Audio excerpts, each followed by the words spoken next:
అసలు మార్కెటింగ్ అంటే మీరు ఏమనుకుంటున్నారు? యాడ్స్ రన్ చేసి లీడ్స్ లేదా సేల్స్ తీసుకురావడం అని మీరు అనుకుంటుంటే let me clarify that. Marketing అనేది combination of 4 P's. Number 1, product. Marketing start అయ్యేదే మీ ప్రోడక్ట్ లేదా సర్వీస్ ఏంటి, మీరు ఎటువంటి ప్రాబ్లమ్ను బయట ఇండస్ట్రీలో సాల్వ్ చేస్తారు, ఆ సాల్వ్ చేసే ప్రాబ్లం యొక్క టార్గెట్ ఆడియన్స్ ఎవరు అని టెస్ట్ చేయడమే. డిజిటల్ మార్కెటింగ్ లో అడ్వాంటేజ్ ఏంటి అంటే విత్ ఇన్ వీక్స్ లో మీ ప్రోడక్ట్ లో ఫ్లాస్ ఏముంది, మీరు ఎలా దీన్ని అప్డేట్ చేసుకోవచ్చు అని మీకు తెలిసిపోతుంది. సో ఆ నాలెడ్జ్ ను బేస్ చేసుకొని మార్కెట్ కి ఏది ఫిట్ గా ఉంటుందో ఆ విధంగా మీ ప్రోడక్ట్ ను లేదా సర్వీస్ ను మీరు అప్గ్రేడ్ చేసుకోవచ్చు. Number 2, price. మార్కెటింగ్ అనేది బయట మీ టార్గెట్ ఆడియన్స్ కి మీ బ్రాండ్ గురించి ఒక ట్రస్ట్ ను క్రియేట్ చేయడం. సో ఈ ట్రస్ట్ ను మీరు క్రియేట్ చేయాలంటే మీ బ్రాండ్ ను మీరు కరెక్ట్ గా పొజిషన్ చేయాలి. ఈ పొజిషన్ ను కరెక్ట్ గా చేస్తే మాత్రమే మీరు ప్రీమియం కస్టమర్స్ ను టార్గెట్ చేయడానికి అవుతుంది.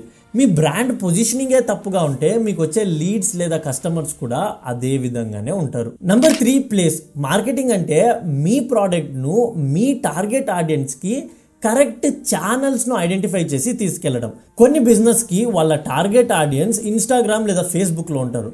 కొన్ని బిజినెస్కి వాళ్ళ టార్గెట్ ఆడియన్స్ లింక్డ్ఇన్లో ఉంటారు. కొన్ని బిజినెసెస్కి గూగుల్ లేదా యూట్యూబ్ బెటర్ పర్ఫార్మెన్స్ అనేది ఇస్తుంది.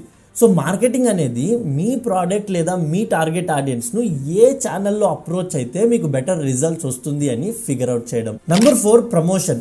మార్కెటింగ్ అనేది మీ ప్రోడక్ట్ లేదా సర్వీస్ను మీ టార్గెట్ కస్టమర్స్తో ఎలా కమ్యూనికేట్ చేస్తున్నాం అనేది. సో 2026లో మార్కెటింగ్ అనేది కాంబినేషన్ ఆఫ్ 4 థింగ్స్. చాలా బ్రాండ్స్ బయట ఈ 4 థింగ్స్ని మాస్టర్ చేయకపోయింటే, కరెక్ట్గా అరేంజ్ చేయకపోయింటే వాళ్ళు ఏదో ఒక ఛానల్లో అమౌంట్ ఎక్కువగా ఇన్వెస్ట్ చేసి తక్కువ రిజల్ట్స్ అనేది తీసుకొస్తున్నారు అని అర్థం. సో నా పాయింట్ ఆఫ్ వ్యూ నుంచి మార్కెటింగ్ అనేది ఈ 4 P's ను కరెక్ట్గా బ్యాలెన్స్ చేసి ఆ బ్రాండ్కు బెటర్ రిజల్ట్స్ తీసుకురావడం అనేది. సో ఇంకా ఇటువంటి మార్కెటింగ్ టిప్స్కి నన్ను ఫాలో చేసుకోండి.